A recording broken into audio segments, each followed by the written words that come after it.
We're launching an investigation into a cultural giant, tracing the evolution of a channel whose initials, well, they once signified everything about youth culture, MTV. Right. For you, we're going to trace the network's whole evolution from its birth as music television all the way to its current global presence, which is now dominated by reality programming. And our mission today is really to uncover not just what the channel played, but how it functioned as a kind of cultural seismograph. A seismograph, that's a good way to put it. Yeah, it was recording and in a lot of cases causing these major tremors in media and political engagement and social norms. We're looking at the legacy, the cultural effects, and the history that allowed it to become this global force. Okay, so let's start at the very beginning, the exact point of revolution. August 1, 1981 at 12:01 a.m. The channel launched under the ownership of Warner Amex Satellite Entertainment, and it immediately declared its intentions. It really did. The very first music video they played was Video Killed the Radio Star by the Bugles. It's a choice that wasn't just clever. I mean, it was a remarkably prophetic manifesto. It really was. It wasn't just some nostalgic piece. It was a clear statement that the visual medium had arrived to fundamentally and forever alter the music industry. Exactly, and the sources really emphasize this. It was so much more than a song title. For decades, radio stardom meant you had to prioritize sound, lyrics, vocal performance. Of course. But with the birth of music television, the power just instantly shifted to visual directors, to stylists, and critically, to the physical appearance of the artist. If you couldn't make a compelling video, your musical career suddenly faced this massive new hurdle. A huge hurdle. And even before that first song, before the Bugles, the network opened with this symbolic piece of imagery that really cemented its identity for years to come. An image of, well, audacious, almost American cultural imperialism. That's it. The first visuals were a montage of the Apollo 11 moon landing. That opening sequence was an incredibly bold piece of branding. It was conceptualized by the original creative director, Fred Seibert.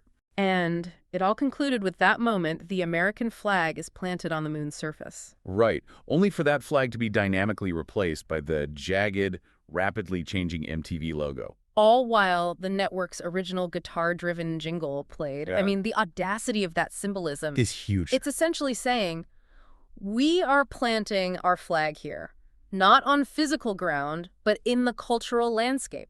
We are the new frontier. And this is what established the Moon Man image, the astronaut who planted the flag, which is still the statuette they hand out at the MTV Video Music Awards. Creating a deliberate, continuous historical link right back to that revolutionary first moment. And the sheer volume of that branding was just relentless. That original ID, the moon landing one, it was inescapable. An edited version of it ran at the top and bottom of every single hour. The sources estimate it ran more than 75,000 times each year. 75,000 times. That level of repetition, it just imprints the brand onto an entire generation. And that incessant branding was only halted after the tragic Space Shuttle Challenger disaster in January 1986. It was just deemed inappropriate to keep running a space-themed ID after such a national tragedy, even though that visual had been the channel's defining image for half a decade. From this aggressive, very bold launch, MTV quickly gained an unprecedented, almost fanatical following. The speed at which it grew, well, it meant it became a major factor in the rise of cable programming in the United States. It was forcing providers to accommodate this new cultural necessity. And that cultural muscle helped American corporations dominate the television economy throughout the 1990s, especially in youth programming. It was global, it was massive, but we do need to pivot here and acknowledge the channel's contemporary reality. Right. That massive cultural influence it once wielded has fundamentally shifted. The focus on music has, well, it's significantly diminished in favor of original reality programming aimed at young adults. And the domestic reach reflects that profound change. The network peaked around 2011, available in about 99 million households. But in today's landscape, which is so fragmented by streaming and digital alternatives, that reach has shrunk dramatically. As of November 2023, it's down to approximately 67 million pay television households in the U.S. It's a testament to two things, really. First, just how profoundly the media landscape changed around it, and second, how much the channel itself chose to change. And to understand that choice, we have to first look at how they built that powerful initial identity. That brings us directly to our first section, defining that identity through branding and marketing. The visual bedrock of MTV's revolution was its logo.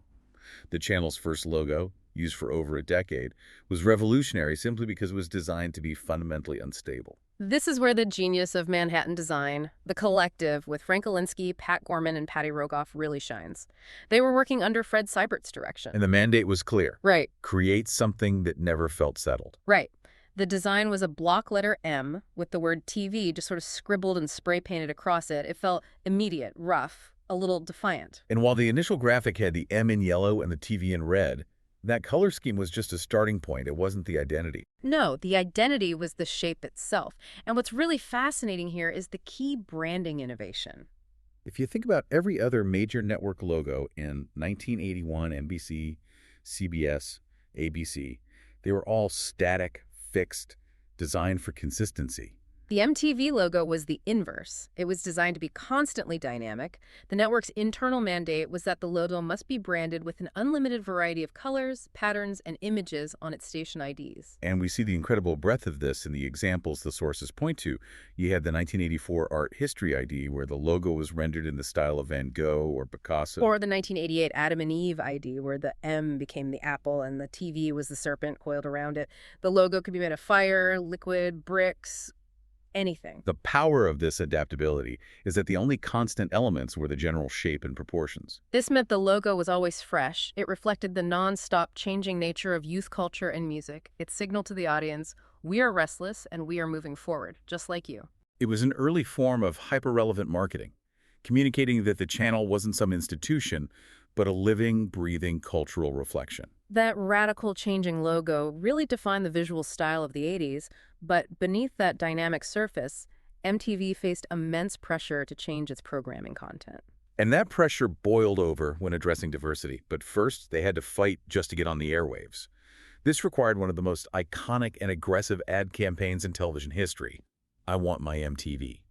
This campaign, which launched in 1982, was strategically crucial for the channel's survival and growth. The problem was that cable penetration was still relatively low, and cable operators were refusing to add the network to their lineups.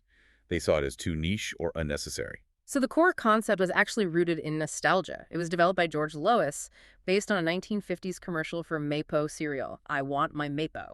Lois even presented this early, rejected pitch that involved rock stars crying while they delivered the line, suggesting that without MTV, their careers were over. Thankfully, Lois's associate, Dale Pond, took over the creative leadership and removed the melodrama, replacing it with just pure, aggressive cool. The goal was simple but incredibly effective. Use the growing cultural cachet of the biggest music stars to create a demand that cable providers just couldn't ignore. The tactic was pure cultural leverage. They featured major artists who were now dependent on the video medium: David Bowie, Madonna, Mick Jagger, The Police. Kiss, Billy Idol, Cyndi Lauper, so many others. These stars appeared on screen, encouraging viewers to call their local pay TV providers and explicitly demand the channel. And the impact was immediate. Viewers, especially teenagers, became insistent. They put this unprecedented pressure on cable operators across the country. This led to a distribution surge that really helped solidify cable television as the primary vehicle for entertainment for decades to follow. And the campaign permeated pop culture so completely that its legacy is cemented in music history itself. The slogan became an integral lyric, famously sung by Sting. On the Dire Straits song, Money for Nothing, from 1985. The song is written from the perspective of a working-class man watching MTV. Complaining about the easy money musicians seem to make, and ironically, the video for Money for Nothing was the first video played on MTV Europe when it launched 2 years later. It just underscores that the catchphrase had gone from a marketing slogan to a globally recognized piece of cultural shorthand, representing the channel's dominance. This successful saturation allowed MTV to evolve, but that evolution also meant eventually breaking with its foundational promise. We can see this definitive break reflected in the logo changes that followed its peak years. The shift became official in 2010. The channel eliminated the full-text music television that sat beneath the graphic. The new primary logo was a revised, cropped version of the original, with the bottom of the M being intentionally cut off. And this dilution was really a declaration. The act of actively erasing the words music television was an official acknowledgement that the channel's focus had irrevocably shifted to reality, comedy, and general youth programming.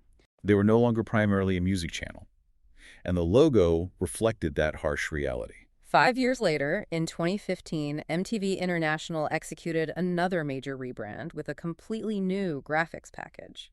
This was notable because it drew heavily on these niche, internet-based aesthetics, vaporwave and sea-punk. And for you listening who might not be familiar, we should define these.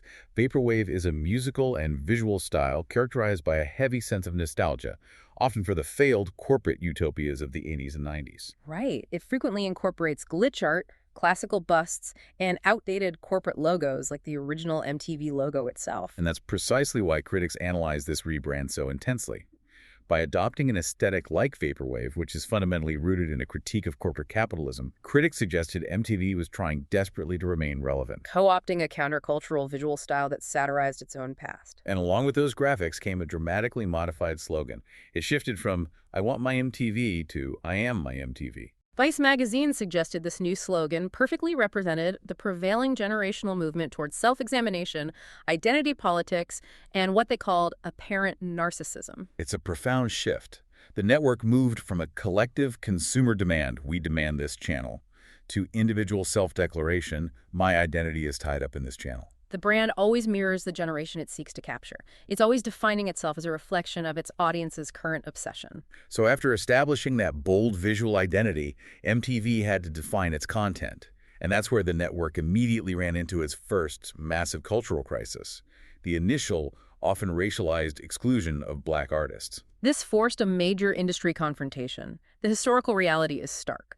During MTV's first 2 years, between '81 and '83, Black artists were conspicuously absent from the primary rotation. And network executives used what they call the album-oriented rock format, or AOR, as their justification. We have to understand AOR in this context. It wasn't just a format. It was a deeply racialized gatekeeping mechanism inherited from FM radio, designed to prioritize rock music, often specifically white male artists over R&B, funk, or pop. Exactly. The authors Craig Marks and Rob Tannenbaum noted that the channel aired videos by plenty of white artists who were decidedly not playing rock music, which undermines that whole executive defense. The few Black artists who did achieve rotation early on were Michael Jackson, Prince, Tina Turner, Donna Summer, and Herbie Hancock.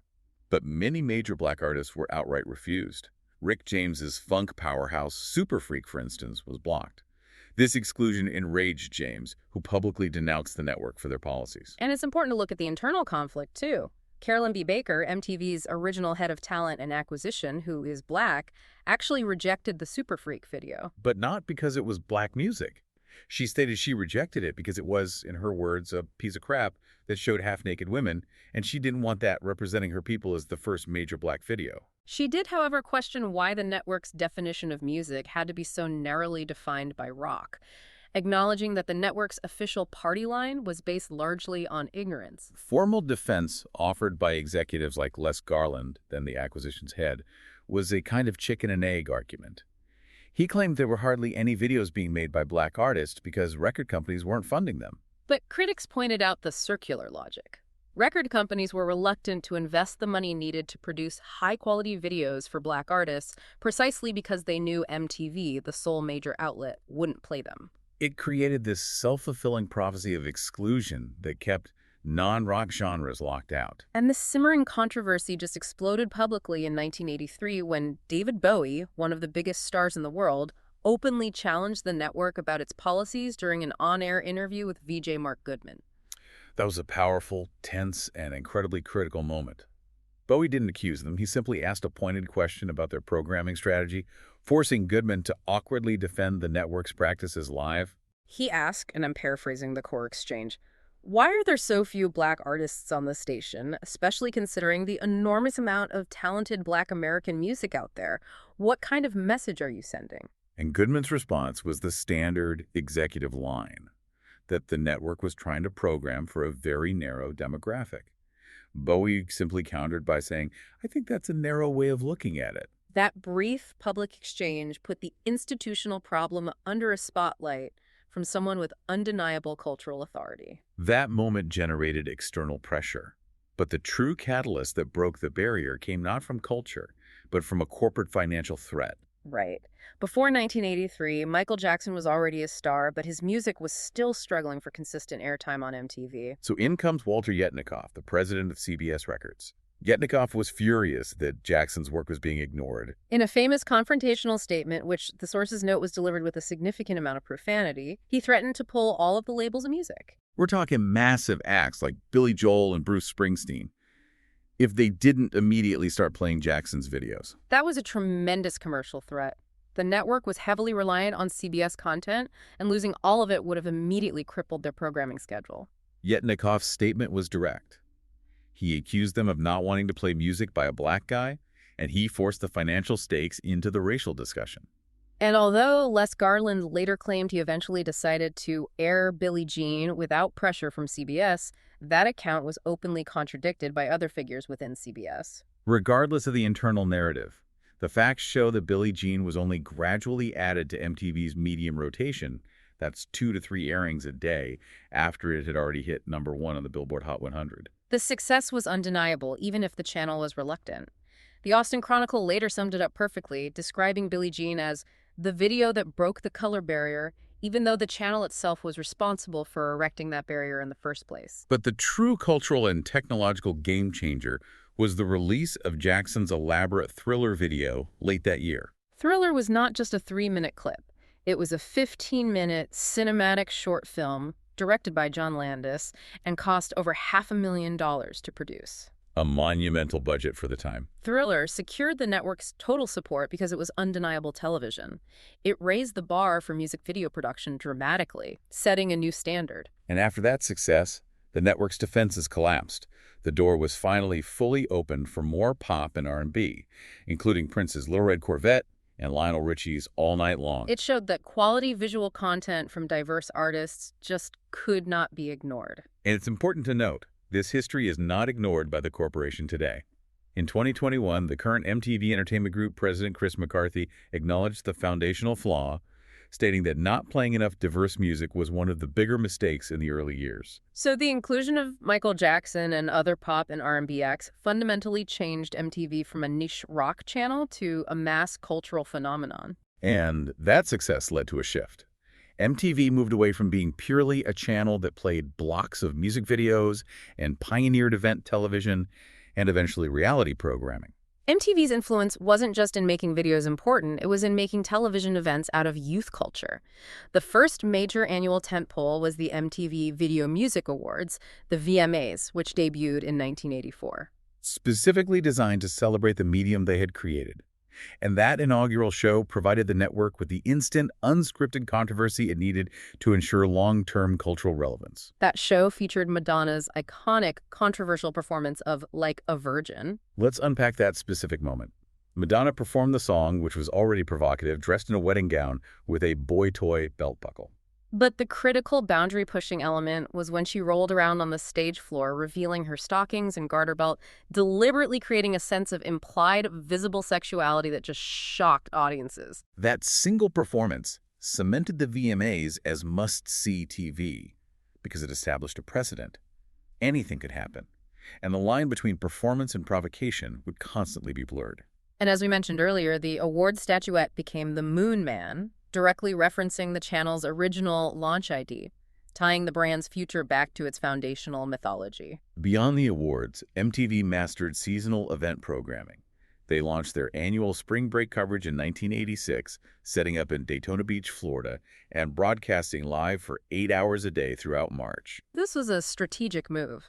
Doug Herzog, an MTV vice president at the time, recognized that the network needed to be physically present at these youth culture centers, transforming the channel from a passive broadcaster into an active participant. Right. And the successful formula expanded into annual summer branding events that took over the channel's presentation through the 90s and 2000s, with things like Motel California, Summer Share, and Sure Thing. It was all about immersive marketing. MTV also demonstrated its capacity for covering massive global live broadcasts. For instance, on July 13th, 1985, MTV broadcast 16 hours of coverage of the Live Aid concerts. While the major networks like ABC only showed selected highlights during prime time, this cemented MTV as a serious, dedicated broadcaster of music events, especially those with a social mission. However, that tension between being a serious broadcaster and a commercially driven one surfaced harshly during another major charity event, the Live Aid concerts in 2005. MTV drew heavy, sustained criticism for its Live Aid coverage. Complaints surfaced online because the network repeatedly cut away from performances, most notably the highly anticipated reunion of Pink Floyd for commercials and VJ commentary. It prioritized the commercial time slots and MTV's internal branding over the integrity of the live musical experience. Imagine being a Pink Floyd fan, waiting years for that reunion, only to see the network cut to a commercial. It felt like a betrayal of their entire mission. And network president Van Toffler had to respond. He acknowledged the error, stating that the network should not have placed such a high priority on showing so many acts at the expense of airing complete sets by key artists. And as a result, MTV and VH1 quickly aired 5 hours of uninterrupted Live 8 coverage later that week to address the criticism, showing some immediate accountability. Following these successes, the ultimate shift away from music programming happened gradually. The network began airing syndicated and original scripted content and expanded into film production through MTV Films, Releasing hits like Beavis and Butthead Do America an Election. And while the music focus faded, the network did earn recognition for its increasing diversity in its newer programming. A landmark 2010 study by Gilad found that 42% of MTV's primetime programming reflected the lives of gay, bisexual, and transgender people. 42%. That was the highest percentage in the industry at the time, and the highest percentage Gilad had ever recorded for any network. It demonstrated that even as the channel's format changed dramatically, they maintained a significant commitment to diverse representation, particularly in the realm of identity. We move now into part 4, where we examine the darker side of MTV's immense influence, exploring major controversies that forced the network to confront its accountability regarding censorship, decency, and social responsibility. One of the earliest pressures came from external groups in the mid-1980s. This involved watchdog groups like the Parents Music Resource Center, or PMRC. The PMRC was co-founded by Tipper Gore, wife of then-Senator Al Gore. Their stated goal was to increase parental control over music content they deemed unsuitable for minors. They specifically criticized MTV for videos they claimed had explicit imagery, references to drugs, sex, violence, Satanism, or anti-religious themes. Their efforts led directly to the now ubiquitous parental advisory warning labels. This pressure resulted in the channel implementing a strict internal policy. They began refusing to air videos that might depict anti-religious or satanic themes due to concerns over public backlash. This policy led to MTV banning specific videos like Soundgarden's Jesus Christ Pose in 1991 for being anti-religious, and later Incubus's Megalomaniac in 2004. What's interesting about this censorship is the inconsistency. While they banned certain videos, controversial artists like Marilyn Manson were still among the most popular rock bands on MTV during the late 90s. Suggesting the network often balanced moral policing with commercial appeal, deciding which battles were worth fighting. We also see the network taking swift, public, and punitive action against performers who cross lines on air. Comedian Andrew Dice Clay was notoriously slapped with a lifetime ban after his adult nursery rhymes routine at the 1989 VMAs. The routine was deemed too offensive, resulting in the network completely censoring it.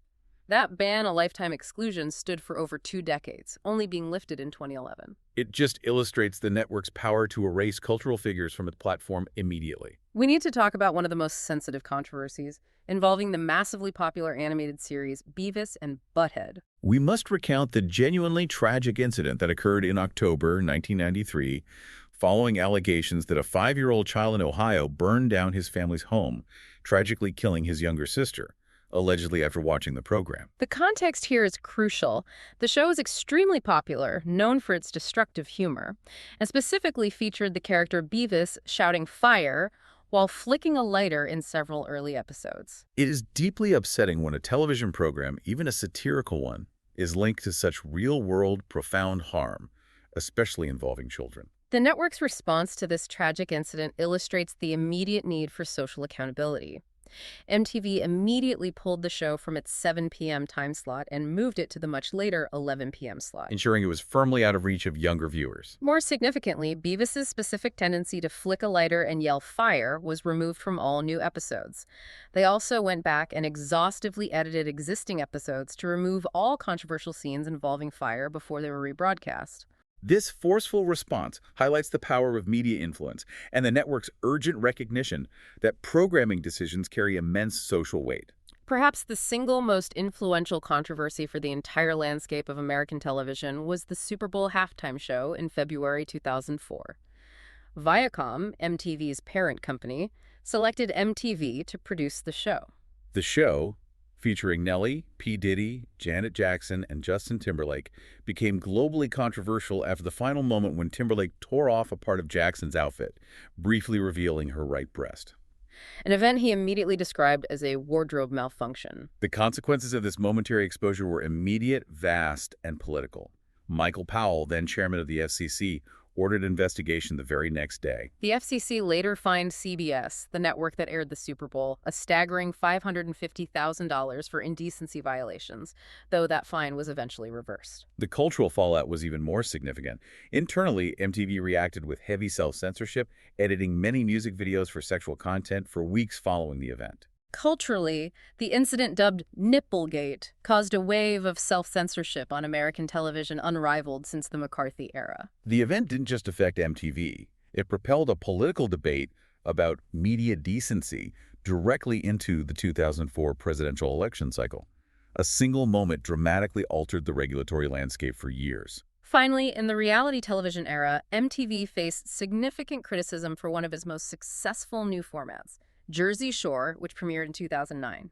This controversy shifted from moral decency to ethnic sensitivity.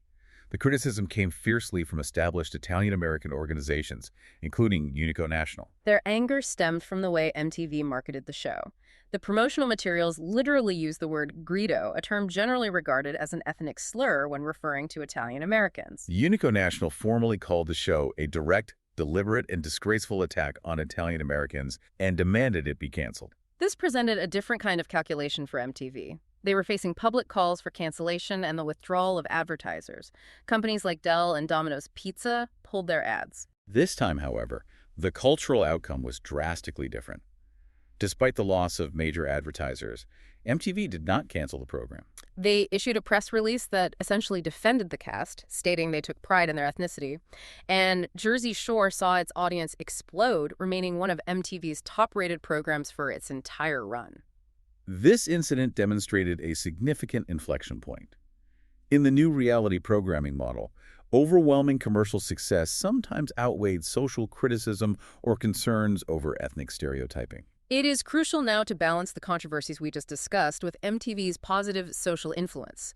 The channel has a consistent and deep history of promoting social and political activism among young people. The major vehicle for this was the Choose or Lose campaign, launched in 1992. This is a landmark pro-democracy effort. This campaign was widely credited with encouraging over 20 million young people to register to vote, demonstrating the network's unique power to mobilize an often disengaged demographic. And this campaign famously hosted a town hall forum for then-candidate Bill Clinton, where he spoke directly to young voters, legitimizing the youth vote as a crucial political segment. This wasn't just a PSA, it was direct political engagement facilitated by a pop culture brand. This engagement continued across decades. We saw campaigns like Fight for Your Rights, the ubiquitous Rock the Vote, and more recent ones like MTV Act and Elect This. Most recently, in 2020, MTV was even the principal founder of Vote Early Day, targeting young voters to institutionalize earlier engagement in the electoral process. This long-term, consistent effort is a defining, positive legacy that is separate from its music or reality content.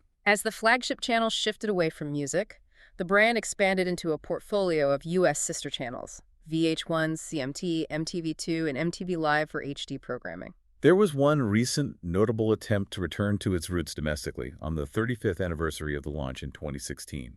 VH1 Classic was rebranded as MTV Classic. The concept was pure nostalgia. It focused on 80s, 90s, and 2000s music videos and classic shows like Beavis and Butthead and MTV Unplugged. But the audience just wasn't there anymore.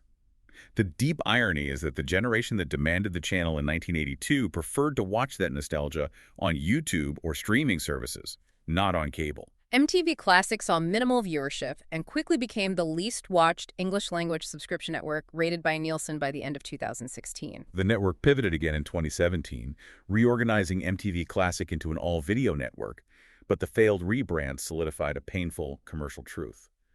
The core mass audience for a dedicated music television cable network had simply vanished. Lost to the decentralization of digital media. This brings us to a stark and very recent conclusion in the history of the brand, one that signals the end of its music era on a global scale. Paramount, MTV's parent company, made a profound announcement in October 2025.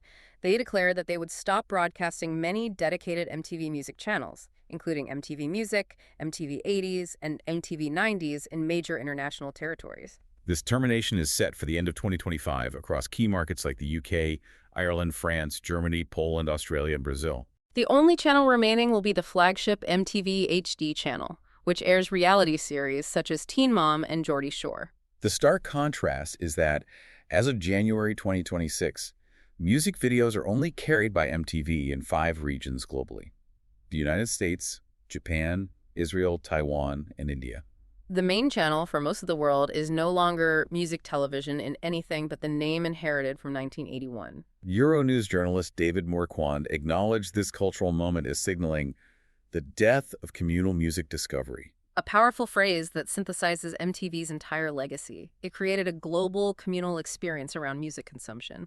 It fought a cultural war to break the color barrier, to be seen, to be diverse, and largely won those cultural battles. Yet its own founding mission was ultimately lost to the changing economics of reality programming and the decentralization of media consumption. As we conclude this extensive investigation into MTV, we have traced its path from a cultural pioneer, which fundamentally broke the color barrier in popular media and invented the modern video star, to its current status as a reality programming powerhouse.